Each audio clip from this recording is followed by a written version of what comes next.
With more than half of the nation's school districts experiencing teacher shortages, many teachers, parents, and institutions are left to wonder why this is happening. Today, I will be profiling my mother, Heather Henkes, a San Diego-based art teacher working at Mission Bay High School. Starting her career in 2000, Henkes has been an art teacher now for 23 years. Today, Henkes will be speaking about her personal experience as a teacher, talking about the evolution of her career and navigating through the pandemic. Most importantly, though, she speaks about how the teacher shortage is affecting her school campus and what the future of teaching will look like and how school districts can best support their teachers. Why did you choose to become an art teacher? Actually, I didn't. The profession found me. I was in graduate school getting my MFA in printmaking, and I was awarded a Fel-Oskins Award and a teaching assistantship, which I taught drawing, like basic drawing 101. And the professors were like, document, your student work, etc. And by the end of that experience, I realized that I taught these people how to draw. And so I didn't really choose it. The profession chose me. What is your experience as an art teacher? Day to day, I feel like when you're a beginning teacher, it's really a scramble to stay ahead and figure out what you're doing and getting into setting procedures for the students and making it flow. But now I've been teaching for 23 years and I've gotten it down to a science as far as like planning and running classroom maintenance, like how to pass out materials. So all of that is now like second nature for me. Different things are always changing. For example, the pandemic presented itself with a whole different mode of teaching. So the cool thing about my job is you are always changing and learning new things. You spoke about the pandemic. How does your current career compare to when you started? Well, technology plays a really strong role now. When I first started, we had like an overhead projector with transparencies. So times have changed quite a bit, particularly after the pandemic. We were already implementing technology in the classroom because you're always going with the flow. We had Promethean boards and things like that for presentation stations. However, the pandemic really pushed me to up my game. I started using an online platform. Obviously, we had to quickly switch on a dime. I learned to make YouTube videos. I had to learn like right away. There was no curve time. You just had to be in the moment doing it. What is the most rewarding part of your job?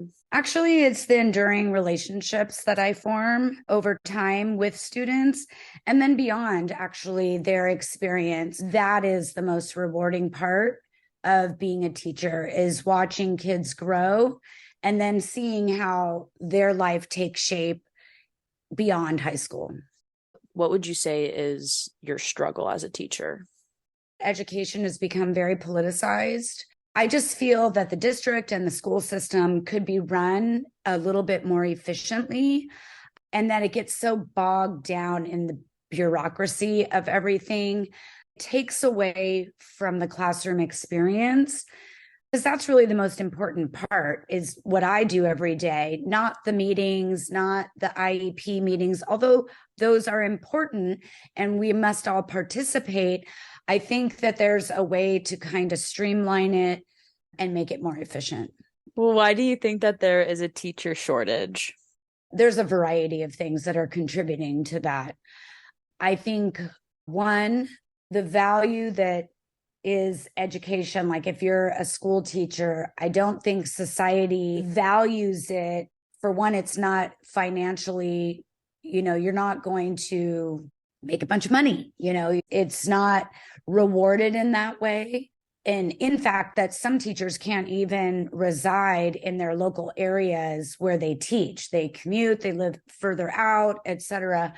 So I think that is a big problem. I think the bureaucracy, which I was talking about, it takes away from the actual teaching, which is like the part that we love to do. There's so many other things that are now put on an educator's plate the stress, we're talking school shootings, we're talking like discipline, we're talking. So there's a lot of things that go on at school in the school day that also contribute, and that teachers get burnt out. There's not enough support for teachers. There's just not enough time in the day. And I think any way that they can lighten the load, which is not the trend. The trend is adding more. There's always more being put onto your role as a teacher, to where you're just overloaded and you're not necessarily compensated for that, and or not necessarily, thanked or rewarded, even if it's not monetarily acknowledged about that hard work that you're actually putting in on a day-to-day basis. So how has the teacher shortage affected your campus? My campus right now, we're staffed at our current staffing levels. We are short paraeducators. And again, I think it goes back to what they're willing to pay a paraeducator and what that paraeducator is responsible for. I don't think that they feel that it's, quote, worth it for what they have to put up with. So what is a paraeducator?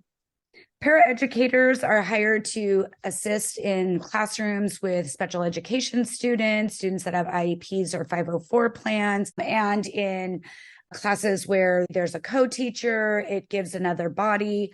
They might have like a handful of students that are considered their students. That's why they're in the room, but to really assist with those students in the general population. What do you think the future holds for teaching careers? Unless there starts to be some significant changes in the way teachers are valued, the position is valued, I see that there is not going to be a lot of people going into the education profession, which is unfortunate because our kids need to be taught. That's the future of our society. And so we have to strengthen that and create the importance and say, no, this is valued, this is important. And then also to be contributing to the supports for teachers so that they can do the job of being a teacher in the classroom without all these other external things that detract constantly from them being able to focus on that one main part, which is the most important part. How best can school districts support their teachers? I think time is a factor. Taking certain kind of responsibilities that, checking your meeting times, like, making sure that you respect teachers' time as much as you want them to respect your time. I think more prep time. I think making sure they have access to all the materials in a timely fashion, and trying to cut through the bureaucracy.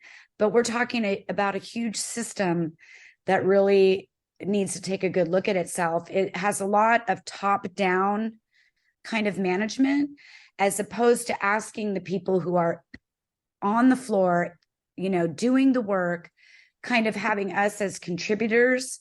There's decisions being made top-down by people who really haven't even been in a classroom and are so out of touch, yet they're making calls on different things, like how the school day, when it's going to start and stop, when are we going to start in the beginning of the year, when are we going to end in the summer. So a lot of decisions where they think they're analyzing data, which data can come from a wide variety of sources, and making decisions like that. It shouldn't be top-down management. There should be more input from the stakeholders, which, like students, like teachers, like parents who are on the front lines in it, not someone in an office that is, they don't even know what's actually going on in the front line. This is Kaya with KSQD signing off.